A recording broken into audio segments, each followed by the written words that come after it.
Di awal ada Top Itipat mendatangi bank. Dia mau minjam uang sebesar 10 juta baht atau sekitar 4,7 miliar rupiah untuk membuka bisnisnya. Teller bank lalu menyuruhnya memberikan alasan kenapa dia harus dipinjami uang sebesar itu. Top lalu cerita, saat masih SMA dia sedang belajar, bukannya mendengarkan guru malah main game online. Top punya item yang langka, terus ada orang yang mau beli seharga 12.000 baht. Langsung transfer ke rekeningnya. Dia pulang minjam buku rekening pamannya dan duit pun cair. Semenjak itu Top terus menjual item game sampai duitnya banyak. Lalu untuk beli mobil menaikinya ke sekolah dan mengajak pacarnya jalan-jalan. Pulang ke rumah, orang tua Top memarahinya, dapat uang dari mana, dituduh ikut taruhan bola. Top menjelaskan semua itu dari hasil ngegame, orang tuanya nggak percaya, dan ibunya meminta Top belajar saja, nggak usah aneh-aneh. Tapi Top bodo amat terus main game sampai lulus sekolah. Dia melihat hasil tes masuk universitas negeri, tapi nggak lolos. Tanpa ada rasa sedih atau kecewa, langsung lanjut main game lagi.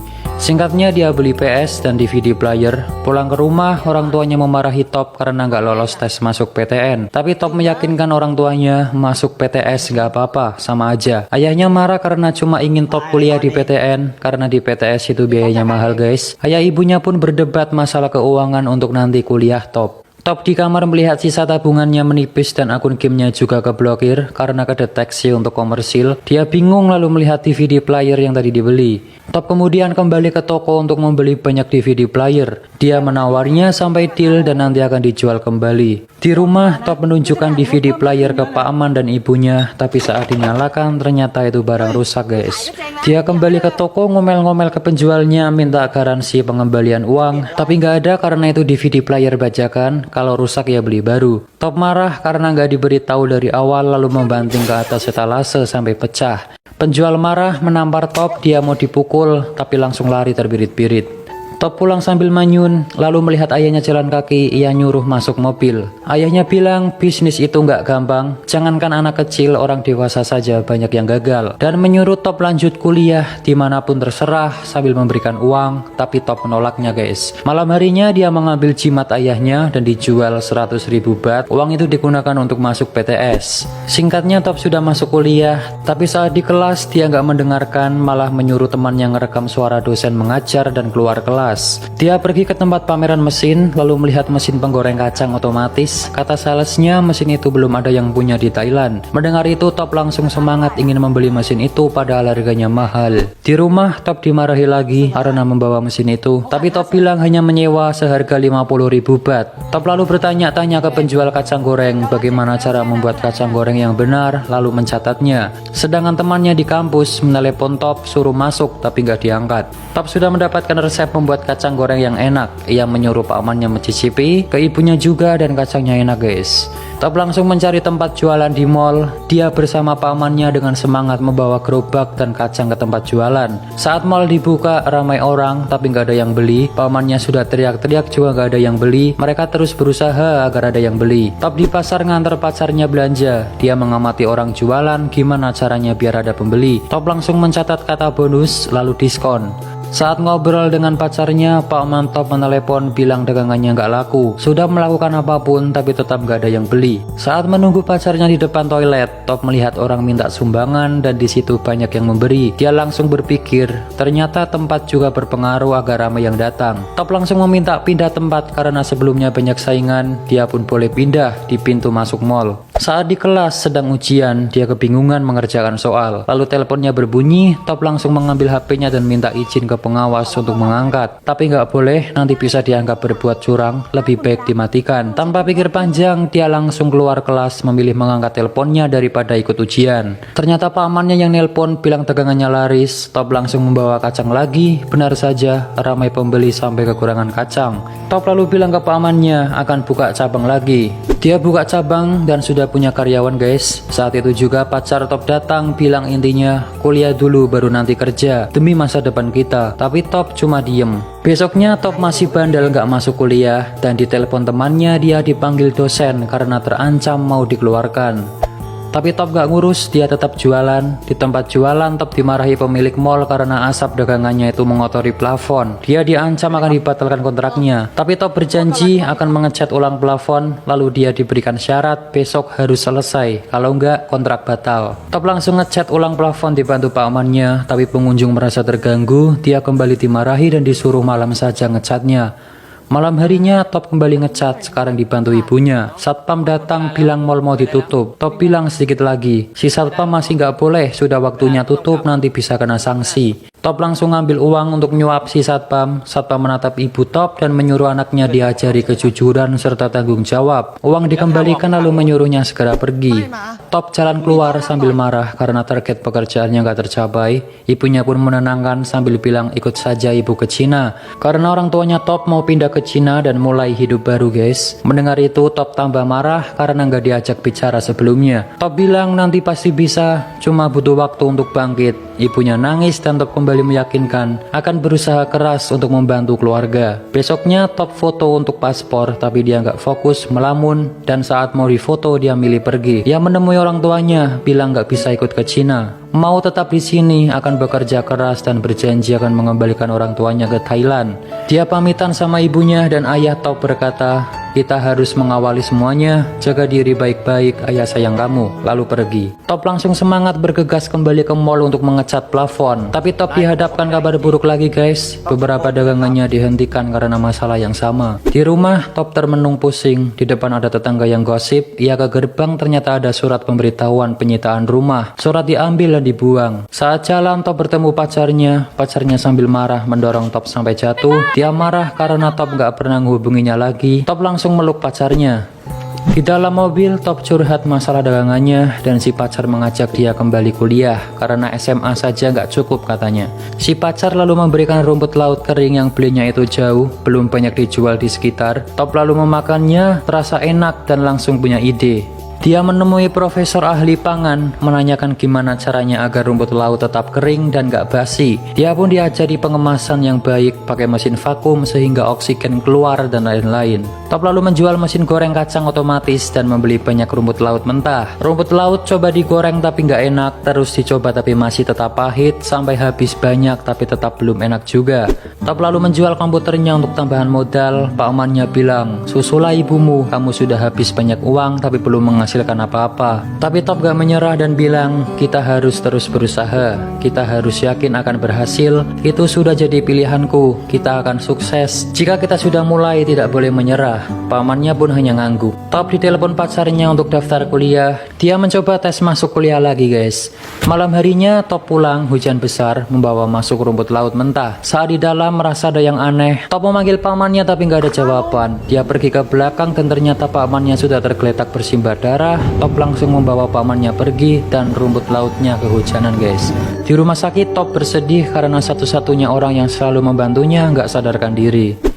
Siangnya Top kembali menggoreng rumput laut tapi masih nggak enak. Terus dicoba masih saja nggak enak sampai di kardus habis. Dia lalu melihat rumput laut yang semalam kehujanan, mencoba menggorengnya dan dicicipi. Rupanya kali ini rasanya enak nggak pahit. Penyebabnya adalah ada embun di dalam bungkus karena semalam kehujanan guys. Pamannya sudah baikan. Top lalu menyuruh mencoba rumput laut hasil gorengannya. Dan ya, rumput laut jadi lebih enak dan gurih. Mereka kembali jualan di mall tapi sekarang ganti jualan rumput laut dan yang beli ramai. Melihat dagangannya ramai, Top menulis 1 juta baht per tahun dan bilang nggak sulit. Ibu Top menelepon menanyakan kabarnya. Lalu ayahnya juga ingin mengajak Top nyusul ke Cina. Dia sudah disiapkan universitas di sana. Top lalu tanya berapa hutang ayahnya dan ternyata jumlahnya 40 juta baht atau sekitar 12 miliar rupiah. Top mendengar itu pun shock. Kembali ke rumah, ternyata di gerbang sudah terpasang tulisan rumah ini dalam proses penyitaan bank. Top lemas, nggak percaya kejadian yang menimpa keluarganya. Sambil sedih, dia membersihkan foto keluarga, lalu melihat ada wadah obat di balik foto orang tuanya. Ternyata itu obat tidur, dia pun tambah sedih. Top lalu memutar kembali suara dosennya waktu itu direkam, isinya itu tentang motivasi. Jika kau berpikir kaya, maka kau akan kaya. jika kau berpikir sukses, maka kau akan sukses, gitu intinya. Diulang-ulang terus. Sambil dengerin itu, Top ke 7-Eleven beli camilan. Saat jalan keluar, dia melihat ada 2 7-Eleven, langsung punya ide masuk ke dalam, minta nomor telepon kantor pusat. Di rumah dengan semangat, Top langsung menanyakan gimana caranya menjual produk di 7-Eleven. Top langsung ke kantor 7-Eleven, dia menunggu giliran dipanggil. Di sebelahnya ada orang yang juga akan memperkenalkan produk. Top melihatnya dan kembali punya ide. Di toilet dia langsung latihan seperti orang tadi. Top kembali menunggu sampai orang tadi sudah selesai, dan ternyata direktur ada rapat. Dia kembali disuruh menunggu lagi. Top menunggu sampai sore, direktur pun datang. Dia diberikan kartu nama dan disuruh meninggalkan produk. Nanti akan dicek karena direktur masih ada rapat. Tapi Top minta 10 menit saja untuk menjelaskan produknya. Produk diberikan ternyata belum layak dijual guys, karena kemasannya kebesaran dan kurang menarik, harganya juga kemahalan. Produknya ditolak.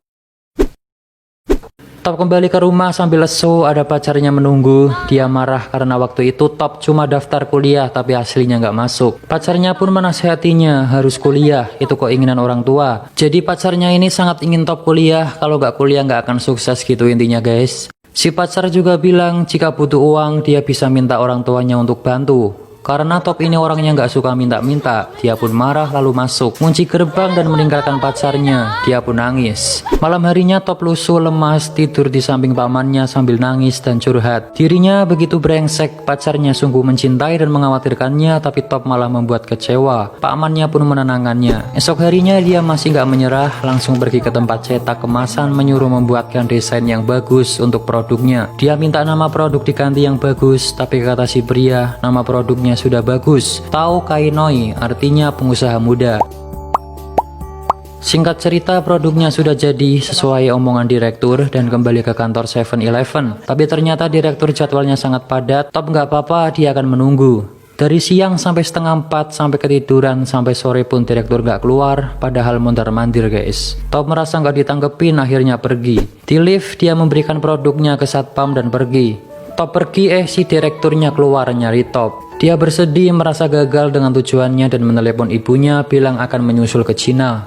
Di lift ada karyawan melihat produk Top, dia tertarik dan mengambilnya, memberikan ke resepsionis, memakannya dengan lahap, dan memberikan ke koleganya karena rumput laut itu sangat enak guys. Ibunya Top bilang, ibu akan selalu mendukung Top, jangan menyerah, kamu akan memiliki masa depan yang indah. Si direktur masuk ke lift dan lihat produk Top sisa 1, dia sepertinya tertarik. Top dipanggil ke kantor guys, produknya diterima tapi ada syaratnya. Dia harus membuat 72.000 bungkus dan mengirimkannya ke 6.000 cabang 7-Eleven. Juga harus dicek kebersihan pabrik tempat produksi. Jika syarat terpenuhi, produknya diterima sepenuhnya. Top pun setuju. Di rumah dia kebingungan gimana caranya bikin 72.000 bungkus dan di mana dia harus menunjukkan pabriknya, sedangkan dia nggak punya pabrik.